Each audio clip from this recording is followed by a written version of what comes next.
Bom, pessoal, bom dia, boa tarde, boa noite para todos. Espero que todos estejam bem, né? Vamos começar então a nossa sexta aula, que é o quinto vídeo, né? Até eu vou começar a mudar, porque alguns de vocês até me questionaram em relação ao número. Para não ficar o número da aula diferente do número do vídeo, eu vou botar o vídeo o mesmo número da aula. Então vai ser esse no vídeo número 6, né? Já que é da sexta aula. Né, eu digo isso porque na primeira semana a gente não teve vídeo, né? Foi só o material que eu postei. Bom, antes da gente entrar, seguir com o nosso conteúdo, apenas lembrando para vocês que hoje, né, é o fim do prazo para vocês enviarem a avaliação 1, que é o resumo do artigo que está lá postado na primeira aula. Assim, eu vou estender um pouco, porque, né, como a gente está numa situação de diferente, né, de exceção, né, então vocês podem me mandar até sexta, né, ou até se alguém já mandou e quiser mexer e mandar de novo, alguma coisa assim, vocês podem mandar até sexta-feira, então, essa avaliação 1, né, que é esse primeiro resumo. Aí eu vou postar também o material para vocês fazerem a avaliação 2, depois eu posto no Moodle, e eu estou recebendo, estou vendo que vocês estão mandando nos dois e-mails, né, que eu utilizo, tanto do Gmail quanto o Hotmail, mas eu estou respondendo só dos resumos, né, da avaliação. Eu estou vendo que vocês estão mandando, mas eu não estou abrindo, então por isso que vocês não estão recebendo a confirmação nesse primeiro momento, que eu estou deixando para abrir na hora em que eu for ler para fazer a avaliação. Então, quando eu abrir para pegar os arquivos de vocês, para ler e para já corrigir, aí eu vou ir confirmando o recebimento para vocês, né? Mas então não precisam se preocupar, que eu ainda não confirmei, não enviei aquele confirmado que eu sempre mando quando vocês me mandam os resumos. Bom, outra coisa é em relação ao nosso cronograma. Eu estava vendo aqui, no fim a gente está, alguns conteúdos a gente acaba tendo que falar um pouco mais, etc. Então, por exemplo, o tema de hoje que a gente vai seguir, né, com essa questão principalmente da relação América Latina-Estados Unidos, estava previsto para ser tudo na semana passada, mas como é um conteúdo amplo, né, a gente vai acabar ocupando essa semana. Então, o que pode acontecer e que vai acontecer, acho que com certeza na próxima semana, é de que de repente em uma ou outra semana eu precise colocar 2 vídeos, né, mais ou menos de 20 a 30 minutos cada, para dar conta de todo o conteúdo. Então, na semana que vem a gente vai falar, porque acabou ficando para trás, porque eu achei que é um tópico muito importante, que tem muito material e que geralmente também não é dado a devida importância, né, para esse assunto, que é fundamental na formação principalmente do Brasil, mas também da América Latina, que é a questão dos escravos africanos, né? Então a gente vai falar especificamente sobre esse tópico na semana que vem, né? Eu já adianto que é bastante coisa, assim, tem muito material, etc., muitos autores. Então é possível que eu já precise utilizar aí mais do que um vídeo para dar conta de todo esse conteúdo. Claro que tem um material de apoio, tem textos, etc., mas é bastante coisa, né? Então a gente vai acabar utilizando. Hoje, em compensação, talvez ficou um pouco assim da semana passada, aí a gente vai finalizar. Bom, e aí depois também eu estava vendo na sequência do cronograma a questão da literatura, da cultura, porque depois da questão dos escravos africanos a gente vai falar sobre principalmente século XX, e aí pega também a questão política, né, a implementação de ditaduras militares em boa parte dos países, Operação Condor, etc. Então isso aí vai ocupar com certeza uma aula inteira. Então lá mais para frente a gente vai ter que provavelmente unir, mas eu posso unir também fazendo 2 vídeos, um de cada, mas na mesma semana. A questão da mídia, né, o rádio, cinema, televisão, etc., e da literatura, essa questão mais cultural. E aí a gente dá conta aí de todo o conteúdo. Como eu falei, se precisar, né, nem que ao final eu coloque um vídeo extra dando conta do que ficou para trás, né, para vocês não ficarem sem esse conteúdo. Bom, seria esses os recados iniciais para vocês. Então a gente vai seguir, né, com essa relação e vai finalizar, mas também é um ponto importante, tem bastante material produzido sobre. né, sobre essa relação Estados Unidos e América Latina. Outro ponto é que assim, a gente está falando de vários aspectos, né, históricos, principalmente da formação da América Latina, mas também não tem como dar conta de tudo, como eu falei. Então seria importante que vocês lessem para sair da disciplina realmente tendo um conhecimento maior, né, sobre a temática, que vocês fossem lendo aos poucos, né, o livro do Galeano, que é um livro base, né, e que dá conta aí dessa formação, né, da América Latina, porque aqui não tem como tá falando e explicando a fundo cada um desses tópicos. Então é interessante que vocês fossem lendo aos poucos, sei lá, 10 páginas, né, por dia, cada 2 dias, e lendo aos pouquinhos para vocês darem conta. Eu estou colocando essas sugestões de algumas páginas que dão conta de alguns tópicos específicos, mas é um livro que pode ser lido por vocês aí como um material complementar importante. Então a gente começa aqui falando justamente sobre essa ideia, né, do que se formou nos Estados Unidos do American Dream, né, que é o sonho americano que permeia aí praticamente as produções culturais, de cinema, literatura, etc. Que é aquela logística de uma sociedade em que teoricamente qualquer um pode sair da pirâmide social mais baixa e chegar ao topo, né, da pirâmide social, principalmente sob o ponto de vista econômico, né? Então, mas essa ideia de American Dream ela foi formada e ela foi consolidada muito em razão da história depois e principalmente da dependência que os Estados Unidos conseguiu fazer com que a América Latina e também outros países do mundo, mas o nosso interesse aqui na América Latina, mantivesse uma relação de dependência, né? Tanto de produção tecnológica, etc., dos Estados Unidos. E o Galeano ele vai falar isso principalmente, né, nos primeiros anos e depois indo ali até o século XX. Então ele vai citar um exemplo dessa logística que é no século XX, justamente quando o Brasil passou a produzir ferro, né? Então ele vai citar que para os Estados Unidos era mais vantajoso economicamente comprar esse ferro barato do Brasil do que o próprio Estados Unidos produzir, né, esse ferro, porque o ferro era um material fundamental, né, para a indústria americana, principalmente naquele momento, né? Então ele vai colocar, por exemplo, na página 166, que é dessa minha edição aqui, né, que não é a mesma da LPM, mas está dentro dessas páginas aí que eu estou indicando para vocês lerem. Ele vai colocar ali então que a captura das minas fora de fronteiras constitui mais do que um negócio, um imperativo de segurança nacional.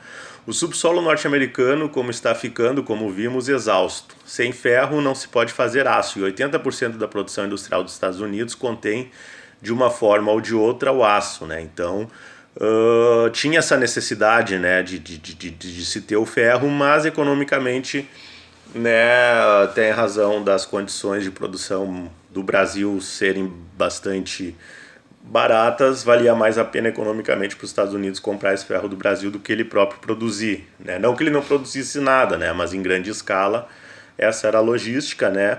Também se cria, principalmente no século XX, então essa logística das multinacionais, né, e essa ideia de American Dream. Várias obras assim falam nas entrelinhas sobre American Dream. Tem gente que estuda sobre essa perspectiva, né, como o próprio Medo e Delírio em Las Vegas, do Hunter Thompson, que eu já citei aqui, né, e ele se inspirou muito no Fitzgerald, né, que fizeram um filme também baseado no livro, no Grande Gatsby, né? Então, tanto o livro quanto o filme mostram muito disso, né? Então, é aquela coisa de aquela corrida, né, para se chegar ao topo.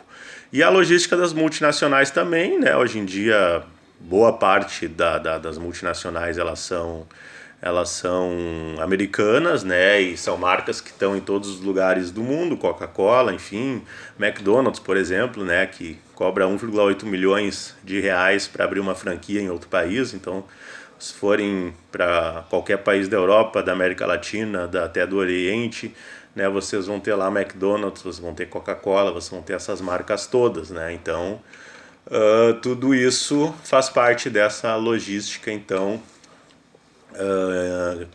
criada, de certa forma, e implementada no mundo pelos americanos, que é a logística das multinacionais. Aí o Galeano ele vai chegar em outro ponto muito importante, que é o petróleo, né? O petróleo que passou a ser, principalmente no século XX, a nova mina de ouro, né? Assim como lá a gente viu em Potosí, ou a prata também na região, principalmente da Argentina, né? Os minerais todos que eram caçados, os caçadores de tesouro, né? Que caçavam esses que iam atrás desse material, passou a ser, no século XX até hoje, a grande mina de ouro passou a ser o petróleo, né? Então ele vai colocar ali o que o petróleo é, com o gás natural, o principal combustível dos países que põe em marcha o mundo contemporâneo. Nenhum outro ímã atrai tanto como o ouro negro, os capitais estrangeiros. Nem existe fonte tão fabulosa de lucros. O petróleo é a riqueza mais monopolizada em todo o sistema capitalista, né? Então, petróleo passou a ser, né, um recurso valiosíssimo e que ele está geograficamente dentro do território de alguns países, né? Mas aí, claro, surge aquela pergunta, por que alguns países que têm petróleo não conseguem se desenvolver, não conseguem, enfim, não conseguem ter o mesmo desenvolvimento social da Europa e dos Estados Unidos principalmente. Aí o Galeano vai colocar justamente isso, né? Que a lógica é a mesma que a gente vinha acompanhando até esse momento, né? Os países pobres vendem o petróleo cru, né, às subsidiárias que o refinam e vendem os combustíveis às sucursais para sua distribuição.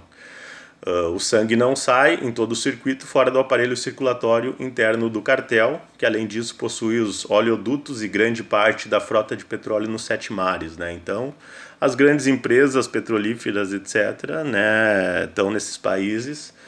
E então o país que é dono desse petróleo acaba tendo que entrar no jogo, né, para não sofrer, às vezes, até a questão de sanções, chantagens econômicas, etc., né? Então, é uma lógica de mercado que foi implementada e que praticamente não se consegue sair dessa lógica de mercado, né? Então, na página dessa edição que eu tenho aqui na 171, né, o Galeano vai colocar: com o petróleo, ocorre como ocorre com o café ou com a carne, que os países ricos ganham muito mais por se darem o trabalho de consumi-lo do que os países pobres em produzi-lo. A diferença é de 10 por 1. Dos 11 dólares que custam os derivados de um barril de petróleo, os países exportadores da matéria-prima mais importante do mundo recebem apenas $1. Aí vocês podem pesquisar até questões, matérias mesmo, reportagens, claro, observem bem os veículos que estão publicando, né, para não cair em sites que são conhecidos aí e que acabam distorcendo, enfim, a história e os fatos, né, mas veículos aí grandes da imprensa aí, se vocês falam inglês, espanhol, também podem procurar matérias em inglês e espanhol, mas tem aí, se vocês pesquisarem na Folha, Estadão, os grandes veículos aí que reúnem aí boa parte dos melhores jornalistas, tem matérias aí, reportagens mais extensas até que explicam, por exemplo, como que a Venezuela, que é um grande produtor de petróleo, né, acaba se tornando um dos países mais pobres da América Latina, e até tem aí uma extensa, agora não vou lembrar, as páginas, né, também que o Galeano fala da Venezuela. E claro, tem o Brasil também, né, chama muita atenção, por exemplo, a gente aqui que tem, né, petróleo brasileiro pagando um preço bem mais caro da gasolina do que nos Estados Unidos e na Europa. Hoje eu não sei dizer, mas quando eu estava lá, por exemplo,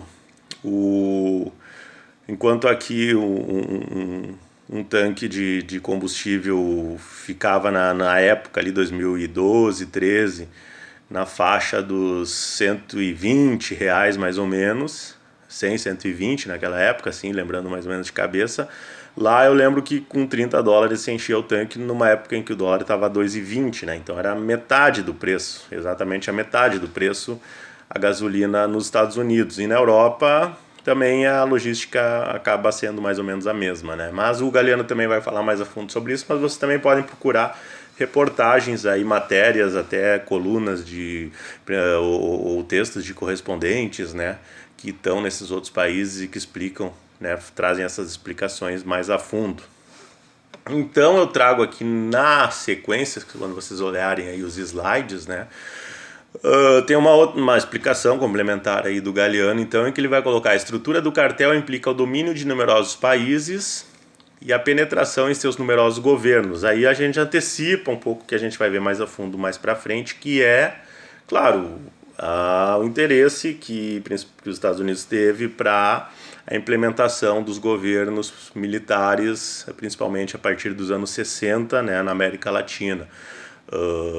E também tem um conteúdo mais de história da mídia, mas já vale a pena a gente ver, e provavelmente eu vou incluir mais para frente quando a gente for falar da questão da mídia, né, durante as duas guerras. Na Segunda Guerra tem um ponto que é muito importante na história da imprensa, mas até conteúdo já de outra disciplina, mas que se relaciona com essa, que é o repórter Esso, né? O repórter Esso, ele foi o principal noticiário do rádio brasileiro durante a Segunda Guerra, e ele continuou depois por um bom tempo no rádio, e depois ele foi para a televisão, né, para a TV Tupi do Chateaubriand, e ele foi importante para a história do rádio e da TV, porque foi o formato que o repórter Esso tinha de radiojornalismo e de telejornalismo é o mesmo que a gente tem até hoje. Então, os correspondentes esses de rádios, como da Rádio Gaúcha, Rádio Guaíba, Bandeirantes, etc., esses correspondentes de 10 minutos, como o correspondente Piranga, por exemplo, que é tradicional na Rádio Gaúcha, e o Jornal Nacional mesmo, a estrutura dele, esse formato, ele tem as suas raízes lá no Repórter Esso. Só que o Repórter Esso do Brasil, que a gente conhece, ele foi implementado em vários países da América Latina. E, claro, como o próprio nome coloca, né, Repórter Esso, que vem da Esso, né, então ele é lançado na época da Segunda Guerra justamente para se passar notícias favoráveis, né, aos aliados na América Latina durante a Segunda Guerra. Então, Luciano Kluckner ele tem um livro que trata especificamente sobre o Repórter Esso, que é muito bom. Então, se tinha esse mesmo programa no Brasil, na Argentina e em outros lugares. E depois, né, foi essa sequência aí, a gente vai ver sobre a Operação Condor, por exemplo, esse interesse óbvio, né, dos Estados Unidos de manter o controle dos governos na América Latina, e algo que de certa forma também não chegou a mudar completamente hoje, né. Então ele vai colocar: a riqueza natural da Venezuela e outros países latino-americanos com petróleo no subsolo, objetos do assalto e saque organizados, converteu-se em principal instrumento de sua servidão política e sua degradação social. Esta é uma longa história de façanhas, de maldições, infâmias e desafios. Então é algo que não é novo, né? Vem, como eu falei, por isso seria importante vocês lerem o livro, porque aí ele aborda, né, períodos históricos aí específicos. E aí eu vou colocar também ao final as páginas em que ele fala sobre isso na edição da LPM, para vocês poderem ler, né, esse trecho aí em que ele está falando sobre esse tema, né? Tem um livro que eu coloquei aqui, eu coloquei a imagem, eu não estou com ele visível agora por aqui, mas se chama O Chá dos Chás, do Kapuscinski, né? Ele é a Companhia das Letras, ela tem uma